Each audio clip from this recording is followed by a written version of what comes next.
why they should cover it, basically, is what should be in the pitch. And I've done unique things with the subject lines to get people to open.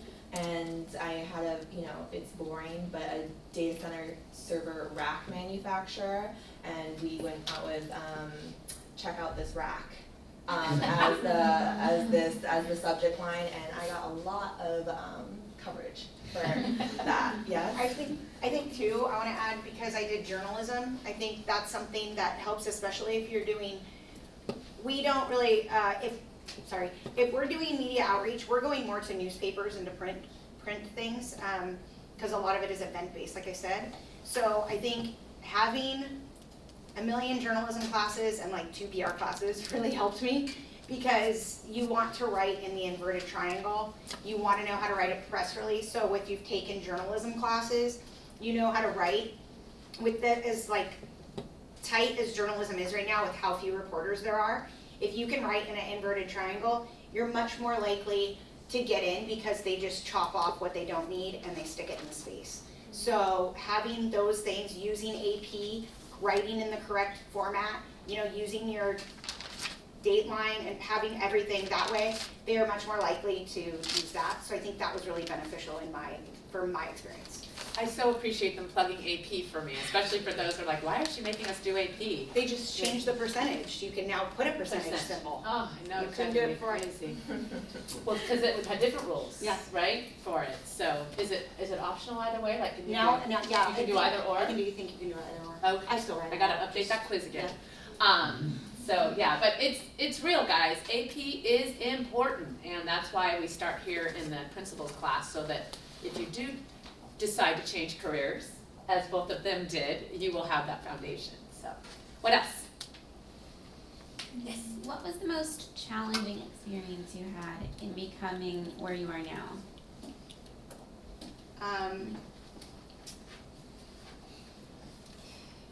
For me, it was probably just having to continuously do jobs that I didn't want to do just because of the recession. But I think in the end, I turned that into something beneficial, because everywhere I went, I picked up a new skill. And that's really important, to continuously learn.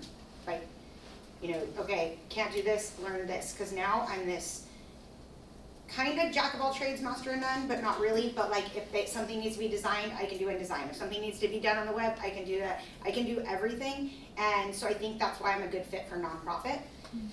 But just not letting it get you down, and don't just keep looking and apply for careers that you think might not. I never thought I'd get the job that I have when I did it. But now I manage 12 different sites. I manage 3 or 4 different freelancers. So you just go for it. And she takes the blue line and posts about all of her adventures all the time. So I love that. Is your biggest challenge to date, or some moment? I would say the biggest challenge is anytime there's a fire to put out, on or with your client, or bad press, or something goes down that way. It's a very stressful situation for both the client and then obviously you as their agency of record. So I think those are definitely and obviously the most challenging parts of the job. But full transparency, and then jumping on that ASAP and is the best way to go for any kind of fire. Yes. She calls that a challenge. I thrive on those. I love it. Me too. When I get that call, I'm like, as long as no one's hurt. I don't like when anyone's hurt. But if it's just something stupid my client did by accident, I'm like, we can fix this. Come on. I actually think it's kind of funny. But I know a lot of people feel it's much of a challenge.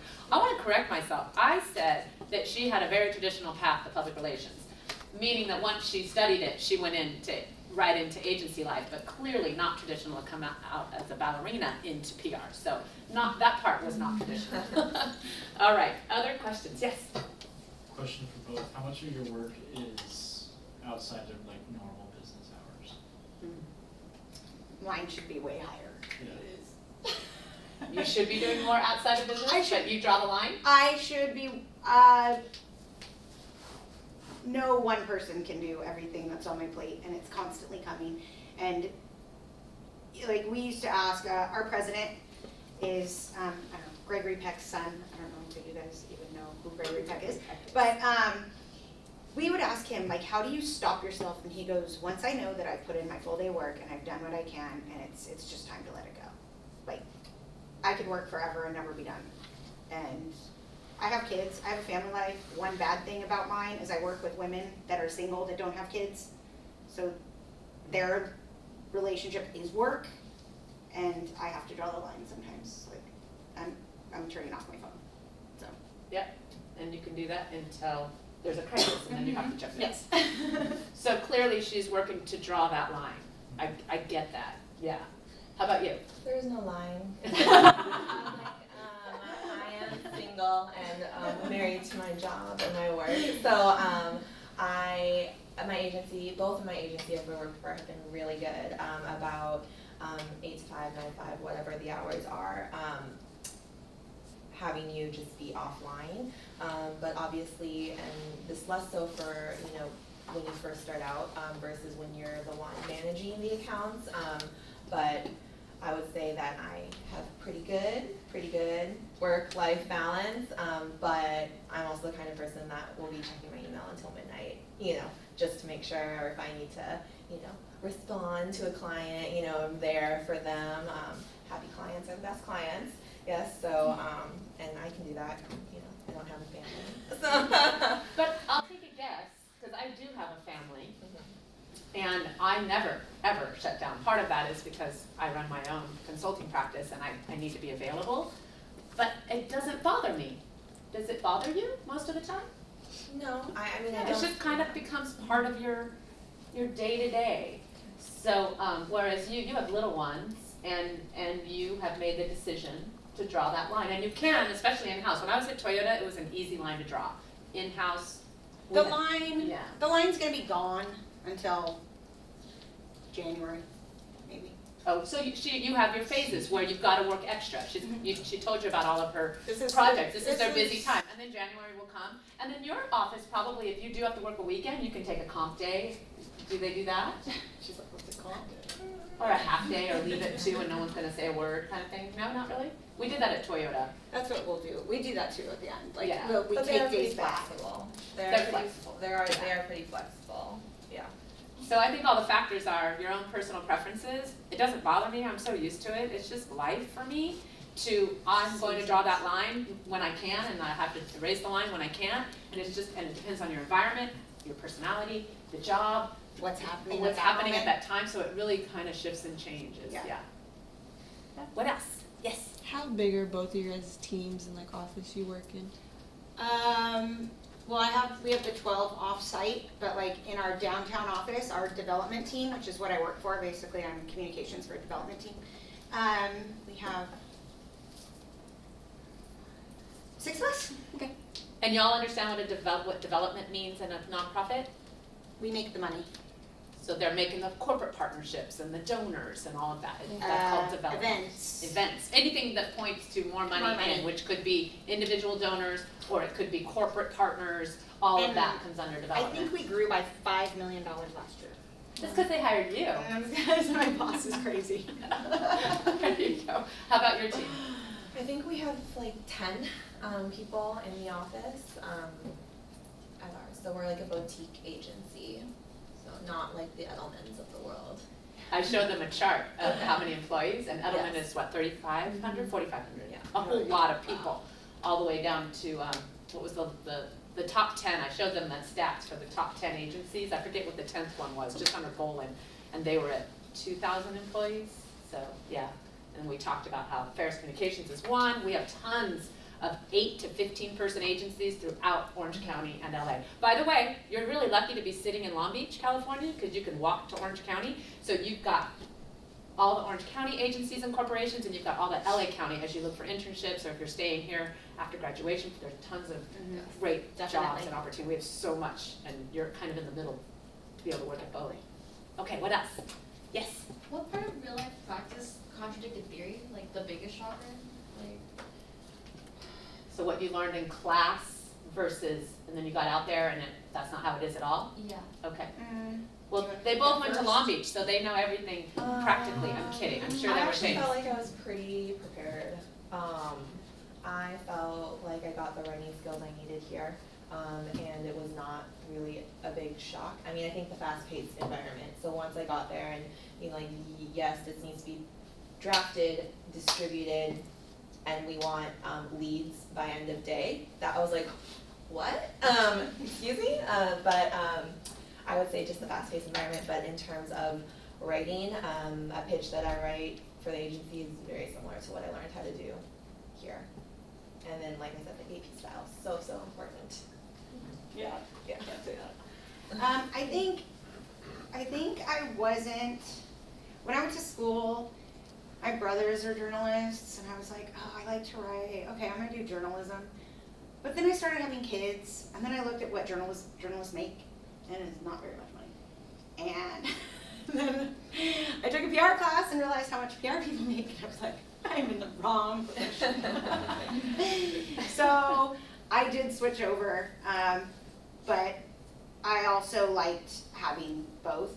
But I think you also want to look at your life and kind of see what expectations you have of like your trajectory and what you plan to do with it, and then make sure that, you know, I think when you're younger you think any career can become successful, and sometimes it's really hard. So I was lucky to have the PR background and have that as an opportunity to go instead of journalism.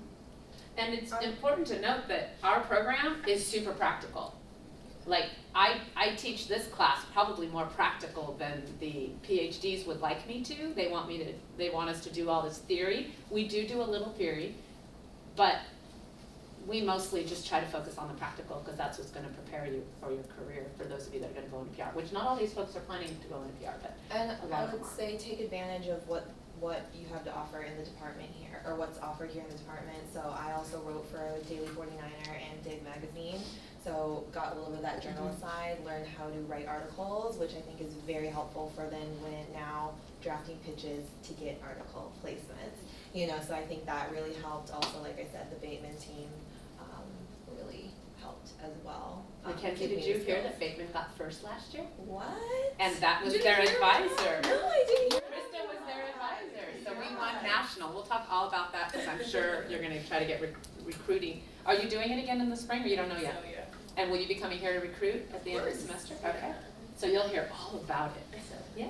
The client's not being announced next week. Oh, good. Okay, cool. Yeah, so I would just say take advantage of what's being offered here, and then as many internships as you can do. That will help you find out what you want to do, what you like, what you don't like, and it will also help give you even more of those practical skills to take into the workplace. All right. What else? Yes. This is more for Leslie. Like when you were going to a management position and you mentioned not having any management experience, how did you like convince the interviewer that you were fit for the job? I think what she says to me, okay, we're kind of changing the structure at US Vets. It used to be that each individual site kind of did their own thing, and now we're trying an umbrella approach. And if you've ever tried to take people that had zero oversight and make them conform to the way things are happening now, that's what they were looking for, someone that would draw the line and say, this is how things are done now. And pretty much I just said in my interview, I have kids and I don't mess around. And they were like, okay, all right. And I didn't really try to convince them. I went in knowing that I know how to do the things that they're asking me to do. I know that I can manage. I mean, I had a few manage people, but like years previous. So yeah, I think you just have to have your confidence and go in, and if they feel that you're confident and they see your confidence, then there's a lot of things you can do just using that confidence. Like if they feel that you're the right person, you know, then they'll bring you on and really trust you. So. And I bet your skill set helped too. Yeah. Because it's kind of unusual to have coding and Definitely have that kind of web experience. So they knew she could direct. Remember how I said I'm not going to learn all that stuff, but I have to hire people and know the language. So she knew the language and knew how to do it. So I'm sure they looked at that as a little bonus. I always encourage students, if you like video, like we got a lot of broadcast journalism in here, people who are interested in going to broadcast journalists, and when you get closer to that graduation and you realize they don't make any money and you want to go into PR, that story you saw was a PR piece done by a partnership between a brand, a nonprofit, and ATTN, which is very much a sort of a media outlet, right, in our new world.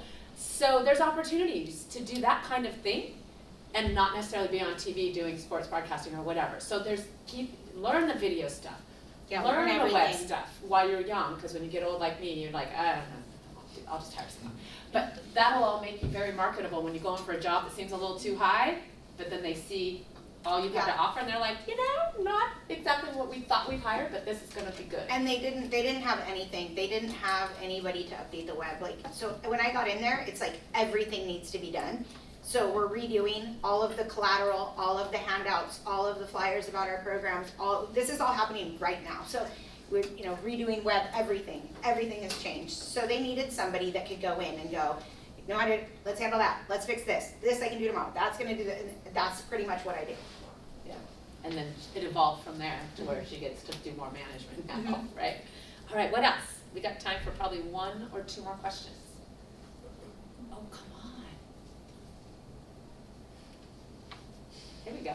Yeah, That's for Mackenzie? Yeah, for Mackenzie. You that work in an agency and have to work with various clients.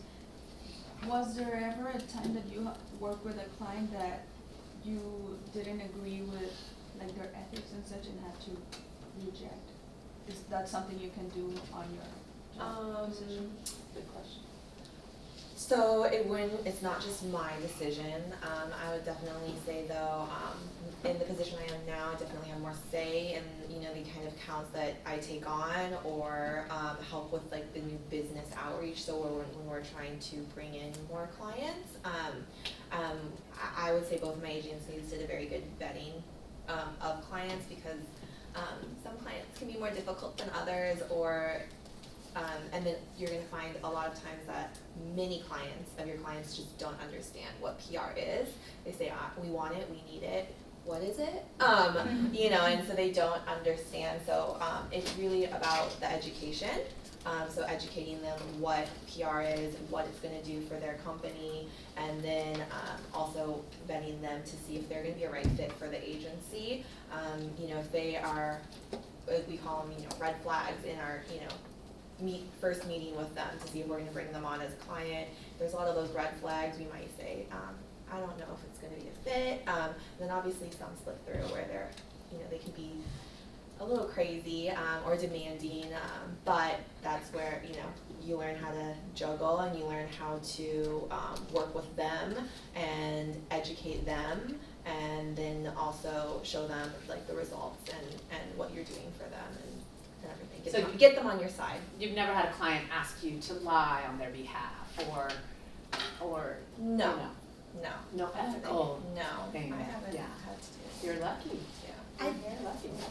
I think, can I add something? Of course. So I think on the client side, so working with veterans, like I'm social media as well, add that to my list.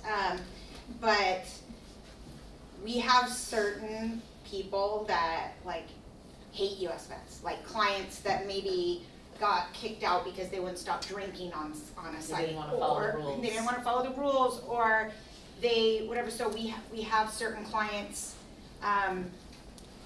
they'll sue us and they'll do this, and so you'll put a post, and like there'll be there's one guy that we have, and he's always like, US vets are lying, and they just are thieves, and so it's like, you're constantly, but you have to like have that compassion and go like, this person has this trauma, or they're doing this, or they're in this bad place, and we weren't able to help them, or it's someone that we've already tried to help that is already like, one guy at the Inland Empire residential place. So, like, we have difficult clients, but in a different way. Yeah. So there's always going to be difficult clients. They're just not always going to be clients. They might be coworkers or Those clients. are your crises and challenges that you have to deal with. Yeah.